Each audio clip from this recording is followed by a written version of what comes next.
Bom dia pessoal, tudo bem com vocês? Bruno Mazzoni comentando. Hoje dia 11, sextou, sexta-feira, muito próxima de uma grande época nossa aqui do Natal. A bolsa ontem subiu 1,88. Vou trazer essa matrix que vocês estão vendo. Infelizmente há uma fonte muito pequenininha, então não me xinguem, pessoal do celular. Eu vou só comentar duas coisinhas importantes, mas vamos lá, né? Bom início de sexta-feira a todos. Tá certo? Ontem foi um dia que durante o pregão reservou recuperação para os ativos famosos da bolsa. E quais são eles? Setor financeiro, setor de commodity. Então, se você esteve posicionado em petróleo, minério de ferro e setor financeiro, bancos, você se deu bem. Tá? O BBAS, por exemplo, mais de 5% de variação. Tá trazendo aí o preço sobre o valor patrimonial a muito próximo de 1. Tá? Muito próximo de 1, 0,97. Tá certo? Então essa tabelinha aí traz não só a variação do preço, mas também a variação do preço sobre valor, tá? O preço sobre VPA, que é muito interessante aí para você que está de olho nas ações que entram no radar. Mas quando a gente olha para o Ibov e vê, por algum motivo, absurdo ou não, uma variação maior do que 1%, 1,5% para cima, você pode contar que ou Petrobras e Vale subiram assustadoramente, ou o setor financeiro veio junto ou também subiu bastante. Então, a bolsa nossa é movida por setor financeiro e commodities. São as duas grandes forças, mesmo que a sua small cap aí não tenha andado ou tenha caído, né? Enfim, não importa. Se os bancos e as commodities tiveram um dia ok para bom, a bolsa vai subir. Então vocês podem perceber aqui no setor de metalurgia, siderurgia e mineração, tudo verdinho a não ser Tasa. Tá? Depois a gente passa aqui para o setor de petroquímicos, tudo verdinho a não ser Comgás e Braskem. Tá? Setor financeiro, praticamente, vou dizer 95% verde, tirando BIS, tirando Pine e tirando o BPAC 3, tá? Porque o BPAC 11 subiu mais de 1%. Então é isso, pessoal. Esse é o nosso radar, essa é a nossa bolsa de 2020. Tá? Vamos dar uma comentada. E a bolsa, importantíssimo, está muito próximo de zerar investimentos no ano.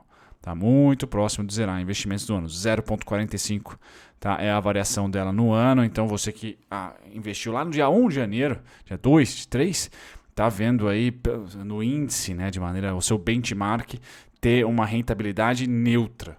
Tá? Ainda falta segunda quinzena aí de dezembrão, né, para a gente aproveitar, né, mais um rush natalino ou, né, alguma outra novidade diferente das estatísticas que a gente tende a acreditar, pelo menos eu acredito, tá certo? Em continuação dessa tal alta, mas o índice Bovespa em um ano tão conturbado zera perdas, tende a zerar perdas, tá? Então parabéns para você que apostou de novo na B3 aqui como um investimento anticrise ou de fato, né, depois dos circuit breakers de março, você sobreviveu, tá? O seu capital sobreviveu, que em via de regra, né, as pessoas não vendem porque elas têm medo, geralmente vendem porque precisam da liquidez, né? Medo é mais para o iniciante, se você me acompanha já não é tão iniciante, né? A grande razão pela qual as pessoas vendem as ações é mais pela necessidade de liquidez. Tá? Então, quem não precisou de liquidez e está segurando o capital lá engessado e rendendo na bolsa, está vendo aqui 2020 ser um ano ok, né? Lateral, caranguejo, e não um ano de 20%, de 30% de queda ou de 50% de queda, como foi em março. Tá? Bom, trazendo para vocês o raio-x do S&P e Dow Jones, então ontem nós se descolamos do Tio Sam. Tá? Se descolamos totalmente do Tio Sam. Subimos durante o pregão. Tá? Então é agenda de reforma. Tá? São fatos novos domésticos que fazem principalmente o nosso mercado financeiro, o setor financeiro subir. Tá? Então a agenda reformista faz o setor financeiro subir e tem muito peso na nossa bolsa. Bom, a gente descola. Tá? Por quê? Porque a parte das commodities e materiais básicos está lá em cima, está bombando. Não tem por que a gente ser bearish, né? Ser vendedor em petróleo, não tem por que a gente ser vendedor em minério de ferro. Tá? Então a gente descolou dos Estados Unidos ontem. Hoje, Europa e Ásia estão realizando, tá? Com exceção de Hong Kong, que sobe 0,36. No mercado de petróleo, tá? A gente tem aqui muito bem petrolão chegando aos 50, tá? E sinceramente eu só vejo parada ali dos 53 para cima, com um grande ponto de resistência em 57. Então aquele gráfico que eu passo para vocês todos os dias, mantém. Nada mudou.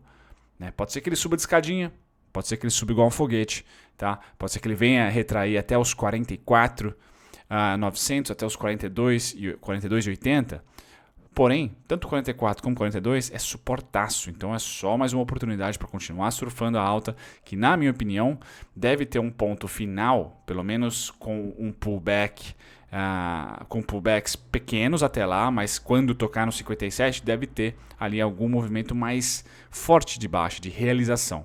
Por enquanto o petróleo segue, tá? E esse por enquanto a gente fecha 2020, né? Dificilmente a gente vai ter um crash, tá, em 2020, já que nessa semana os dados de petróleo vieram com bastante estoque no Tio Sam e não foi o suficiente para baixar, tá, o preço do petróleo. O mercado continua comprando no matter what, né? Então esse é o petróleo. Quando a gente passa para os metais, a gente tem ouro subindo 0,26, suporte semanal. Semana que vem trago mais atualizações. Prata caindo 0,27, então neutros aqui esses metais. O minério de ferro é chover no molhado, mas provavelmente está subindo. É isso aí, ó, $150. Então, galera, a gente está num boom no minério de ferro, igual foi, por exemplo, no início da década passada. Tá? 2010, mais ou menos, estava ali com basicamente o mesmo preço. A gente está chegando lá.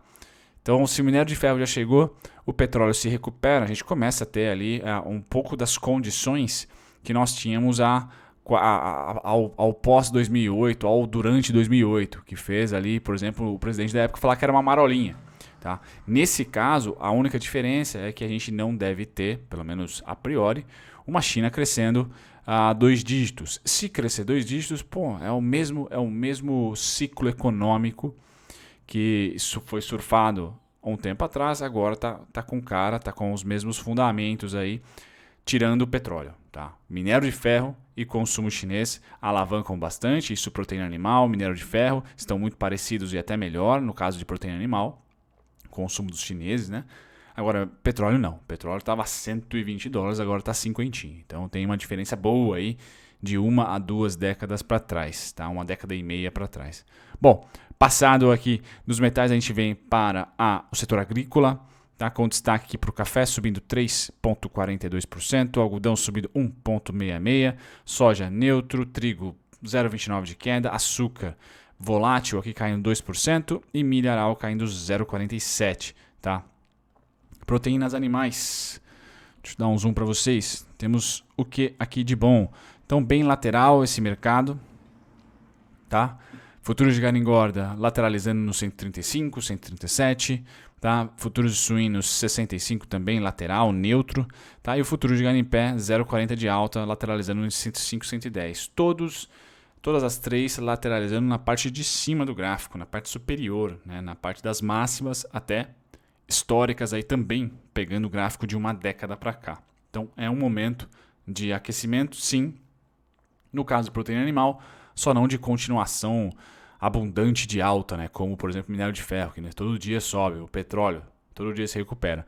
Já o caso da proteína animal chegou ali num equilíbrio, porém esse equilíbrio, como eu falei, está na parte superior, ali, preços que não eram praticados aí há 3, 4 anos atrás. Então tá um momento interessante para a indústria. Tá? Passado do setor agrícola, a gente vem para os índices aqui. Tá? Como que deve acordar hoje o nosso mercado futuro de novo? Deve acordar sem muita expectativa compradora, se a gente atrelar, tá, um pouco dos movimentos mundiais ao que nós teremos. Qual que é o fato novo aqui? Reformas, agenda política, coisas que são made in Brasil 100%, podem fazer, principalmente, como eu falei, o setor financeiro. Tá? Fiscal no radar, o setor financeiro gostar. Então, o Copom falou, olha, a gente vai aumentar a taxa de juros, só não sabemos aonde, então tá hawkish aí o nosso Copom. Isso, de certa maneira, começa a trazer um pouco mais de margem para os bancos. O setor financeiro subiu, pressiona o dólar para baixo. Juros subindo, pressiona o dólar para baixo, pressiona também a inflação para baixo. tá certo? Então, FIIs ou ações de dividendos que tem ali 3% de dividend yield, talvez para o ano que vem seja arriscado, tá? Ou talvez a renda fixa pague mais, tá? Se você está com aquela ação só por causa dos dividendos, porque a tendência é estagnar nos 2%, tá? E daqui para frente subir, né? O Boletim Focus toda segunda publica, né, qual que é a projeção. Nunca, para os juros eles acertam mais, né? Para o dólar que eles sempre erram, mas é um órgão, o Banco Central tenta ali falar a projeção da Selic e está por volta dos 3%, tá, por cento para 2021. Então é um alerta para as nossas carteiras aí, principalmente de dividendos, né? Se você quer estar sempre recebendo dividend yield acima da Selic, eu acho que eu colocaria um a mais até aqui, ó, 0,50 a mais, 3,5. Tá? Buscaria aí 3,5 para cima de yield para o ano que vem, se é da carteira de dividendos, porque provavelmente os juros deve bater os 3 ano que vem. Vamos ver. Tá certo? Então, passado dos índices, a gente vem aqui para, de novo, né, os juros vão voltar a subir, resta saber quando. Então o Banco Central deu uma sinalizada por lá. Importante também que não é só a Selic que importa para ver a rentabilidade real dos nossos investimentos, IPCA também. Então o Banco Central elevou sua expectativa da inflação para 4,3. Então eu falei 3,5, ó, já esqueci da digníssima inflação, tá? Ou atrelado à inflação, à inflação, você já pode tá adquirindo ou tá remunerando o seu capital em cerca de 4,5%, tá? Passando até a Selic. Antes, o Banco Central tinha colocado 3% na reunião anterior, já subiu para 4,3% e deve subir mais um pouquinho. Tá? A projeção para 2021 também subiu, passando para 3,4% ante os 3,1%. Tá? Então a inflação, esses 4,3% é agora, tá? para dezembrão, e depois 2021 eles acreditam numa diminuição um pouquinho maior, né, de 3,1 a 3,4. Tá? Não difícil acreditar, mas né, veremos. Se subir os juros, talvez contenha. Tá? Se começar a subir juros, talvez contenha realmente abaixo dos 4 a inflação ano que vem. E a projeção para 2022 recuou para 3,4%, número muito parecido. Esse cenário indica que a Selic, que encerrará 2020 nos 2%, pode subir para 4% ao ano ou um pouco mais ao longo dos 2 anos. É isso aí, pessoal. Então, carteira de dividendo para os próximos 2 anos, tentar bater 4% de yield, eu acho que é bacana. 3,5% para o ano que vem, 4% para 2022 pode ser uma meta. Tá? Tentar escolher ativos aí que remuneram acima de 4%. Tá? No comunicado, o cupom indicou que há uma recuperação desigual entre os setores produtivos, com os mais diretamente afetados pelo distanciamento social mantendo um nível baixo. Óbvio, isso é um pouco chovendo molhado, mas aqui estão os números do próprio Banco Central, as projeções, né, não números. Tá? No caso aqui da interação dos investidores, brasileiro institucional voltou a comprar um pouquinho mais veementemente, se essa palavra existe, com um pouquinho mais de força, tá, o nosso juros DI. Tá? O contrato futuro aqui a gente vê uma linha já de escalada das compras. Então o brasileiro está com um net já o dobro do gringo praticamente. Então muito comprado, o gringo continua comprado. Já no dólar, gringo vende para chuchu, brasileiro também está vendido. Tá? Não quer saber de passar para a ponta compradora. Devemos terminar aí com o Natal, o dólar muito provavelmente abaixo dos 5 por um momento. Tá? Não creio que vai ser um momento tão longo, pelo menos em 2020, 2021 pode ser, tá? Uma tendência já do dólar totalmente os 12 meses abaixo do 5, por que não? Tá? No gráfico a gente segue, tá, com o IFR ligado, tá, acreditando que sim, é uma tendência de baixa bem consolidada, desde a nossa resistência aqui em cima, foi passando por ponto a ponto. Tá? Não acreditei, como eu falei para vocês, nesse voo de galinha, eu cheguei a comentar. Tá? Um voo de galinha bem curtíssimo, bem curtinho mesmo.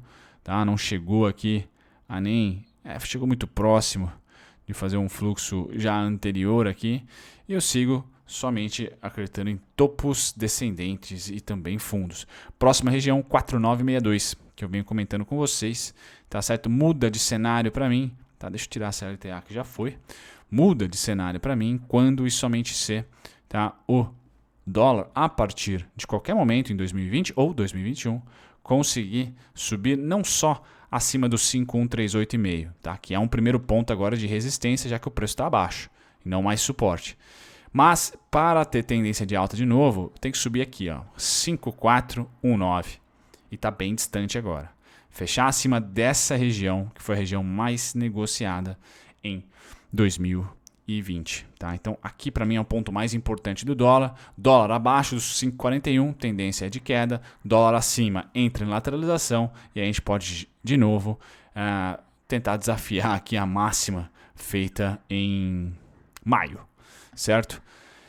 Índice futuro, gringos comprados, brasileiros dando uma realizadinha curta. Então sim, índice futuro voltou a ter uma comprinha. A gente percebeu no gráfico que subiu em linha reta. Tá? É muito importante. Esse contrato vai estar fazendo rolagem semana que vem.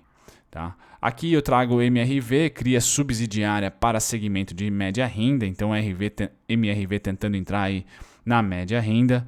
Tá certo? Então pode ser interessante para você que está de olho no ativo.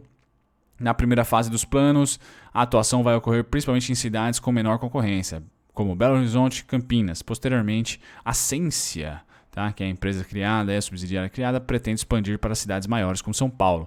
A nova incorporadora terá o preço médio de suas unidades por volta de 350 mil, tá certo? Então aqui realmente a classe média aí, não sei no quesito Belo Horizonte, né? Campinas, pode ser também.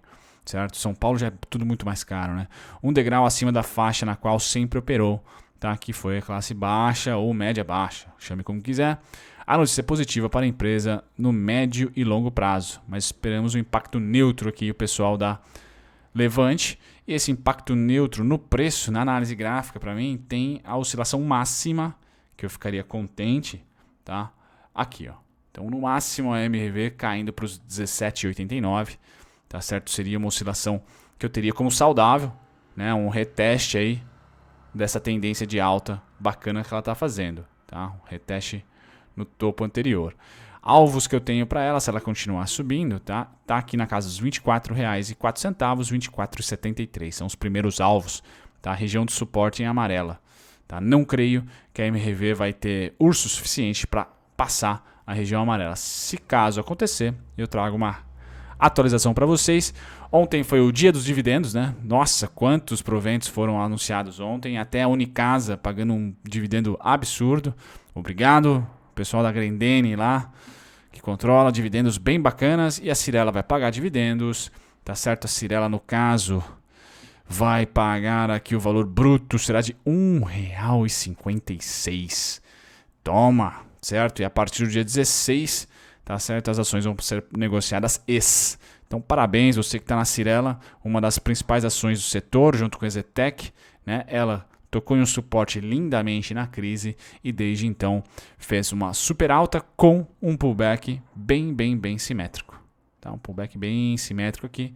Continua para mim em tendência de alta. Se der uma desabada, essa desabada para mim tem alvo aqui em 27,34.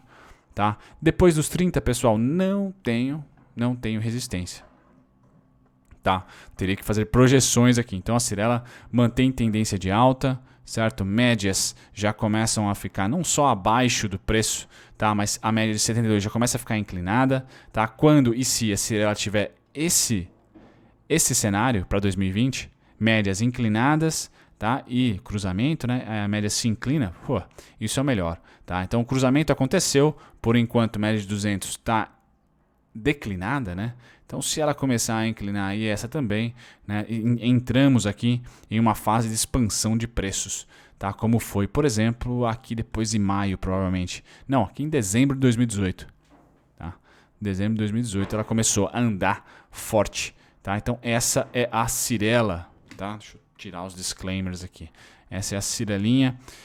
O ponto que indicou para mim tendência de alta de volta tá aqui, ó. Ponto mais negociado, tá? Dos últimos tempos aí do papel. Grande volume. Certo? Grande volume por aqui. Muito bem. Agora a gente passa para a Equatorial. Então, dividendos, pessoal. Todo mundo está distribuindo dividendos. No caso da Equatorial, será 31 centavos por ação. Esse é dividendo, então é bruto para você, né? Não tem imposto.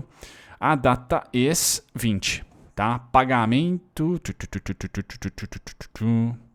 Já foi. Então aqui só anunciou pagamento. Perdão, pessoal. Então aqui é só pagamento, data ex foi lá em julho. Aqui é só então a informação para você que tinha ação ou teve ação durante esse período. Você vai estar recebendo aí 31 centavos, tá certo? No caso do price action da Equatorial também tá bonito, assim como o setor inteiro está começando a dar uma acordada, tá? Então a Equatorial tem aqui ombro, cabeça, ombro, sendo o suporte os ombros. Então tá funcionando sim como suporte essa região, e eu só vejo a primeira parada em 24,56. Foi um trade meu esse ano, um trade muito rápido, tá? Equatorial, mais ou menos tradei ela dos 17 e pouquinho até os 22, 23, né? Até essa região aqui, ó. Aí eu já não acreditei mais nela e ela subiu bastante ainda, tá? Depois voltou para a própria região de alvo, né? Comum, certo? Comum aqui, o que era resistência, virar suporte. Legal, feito isso, pessoal, a gente passa para Luiz Barsi. Então ele vendeu um teco da posição em Eternit, tá certo? Então tá aqui o comunicado bonitinho, né? Reduziu para cerca de quase 10%, tá? Então diminuiu um pouco a mão, mas continua lá, né? Acreditando. Ele declarou que a redução acionada tem como objetivo a adequação de portfólio e poderá ser aumentada ou reduzida de acordo com os objetivos, tá? Então foi uma redução, não foi uma venda total. O Barsi, que quando tem o poder de vender ou comprar, dá uma bagunçada, principalmente em ações não tão líquidas assim. E eu postei essa ideia em 3 de novembro, tá? Onde o único alvo era aqui, 15, 4, 16, 48, e não só chegou, mas passou um pouquinho, né? Fez algumas caudas aqui, tá? Então para mim é alvo final e ela tem uma mega volatilidade, então pode-se esperar volatilidade para os próximos dias, tá? Tá aqui o gráfico atualizado, né? O gráfico do dia, né, com a notícia tem sim, né, um pouquinho de vendas, mas, né, se a tendência for super de alta, a gente tem como realidade daqui para cima. Ó. Bom, o ativo simplesmente começou a ter um volume acima da média a partir desse ponto aqui. Ó. Tá? Ups, não era você que eu queria, a partir dessa faixa aqui. Ó. Então eu vou tratar os candles em verde com muito mais carinho do que os candles anteriores, porque o volume a partir do primeiro candle aqui, né, a partir desse rompimento aqui, foi muito acima da média e continuou acima da média, tá? Então eu vou ficar como grafista, então um marco zero eu teria por aqui, ó, na faixa dos R$8, R$8 aqui, tá? E vou estudar esse zigue-zague a partir de então. Eternit, nesse exato momento, eu não compraria porque está no topo. Então o grafista não pode comprar topo, certo? A não ser que seja position para longuíssimo prazo, comprar rompimento. Eu aguardo o famoso pullback, tendo como região predileta, né? Ou como marco zero, como eu comentei, a partir daqui, a partir daqui. Ó. Bom, então até 9,29, 10,90, acho que é totalmente natural a grana mudar de mãos por aqui, e se houver otimistas para o médio e curto prazo a partir de então, aí sim, né? Mas precisa ter um pullbackzinho mínimo para a gente ter um pouquinho de desconto na Eternit, que sobe sem parar, não é uma recuperação em V, né? Ela redefiniu. Aqui estamos falando do topo de janeiro, tá? Então se a gente traçar rentabilidade a partir do topo, tá? Estamos falando aí, ó, de 141%. Tá? Então, natural ela cair para um sell in May go away. Tá? Deixa eu pegar aqui um julho, que no caso dela foi em julho. Vamos ver aqui. Ó. Pum. Cair 26%. Tá? Mínimo. Mais recentemente, já com os volumes altos, cair 21%. É o mínimo que eu espero para ela. Tá? É o mínimo. Por enquanto, ela dropou, ela caiu, ou está caindo, 21%. Então já está muito próximo. Tá? Então é uma região aqui entre os 21 e 26. Olha, 26 estaremos falando aqui dos 13,57. Topo anterior me parece mais saudável. Tá? Até cair 20% duas vezes seria interessante. Tá? Seria interessante. Tá bom, pessoal? Então, Eternit nas alturas. Finalizo para vocês. Eu acho que eu vou trazer os principais destaques de ontem. Deixa eu abrir aqui. Então temos Oi, acho que eu vou comentar da Oi para amanhã, sabadão. Ambev, maravilha, né? Dezembro e 2020 merecem muita cevada, malte e álcool também, por que não? Então sim, Ambev é compradora. Petrobras não para de subir. Cogna, deixa eu ver quanto ficou. 5,22 também, dá uma animada. São os grandes destaques de volume de ontem, certo? Itaúsa na região de resistência, cuidado com Itaúsa por aí. Magalu retraindo um pouquinho, bacana. Na parte de destaques de alta, setor de petróleo. E que mais? O setor de petróleo continua com a Prio de grande destaque aqui, tá? Na parte de baixa, temos a Saraiva, a Eternit também caindo. Caiu bastante ontem, né? Agro 3 também caindo. Exportadoras aqui tendo um pouco de dificuldade. É isso, pessoal. Esses são os grandes destaques. Fico por aqui. Um grande abraço, uma ótima sexta para todos vocês, certo? Tchau, tchau. Muito obrigado a você por ter ficado até o final. Nem sempre eu apareço durante os vídeos, então deixa eu aqui me apresentar. Meu nome é Bruno Mazzoni, sou analista CNPIT. Estou aqui no YouTube já há próximos de 2 anos, tá? Sempre comentando sobre ativos específicos ou um grupo de ativos. Então convido você que ficou até o final a visitar a minha descrição. Tem lá todos os conteúdos meus gratuitos para você que quer aprender sobre análise técnica, aprender sobre valuation, análise fundamentalista, tá certo? E também outros conteúdos curiosos sobre o mercado financeiro. E se você quer assistir sobre um ativo em específico, uma ação em específico, vá na aba playlists e digite, tá, o ticker ou o nome da empresa, mas principalmente o ticker da ação, e eu vou ter com certeza um vídeo para você lá, tá certo? Me apresento e fico por aqui. Até o próximo vídeo. Tchau, tchau.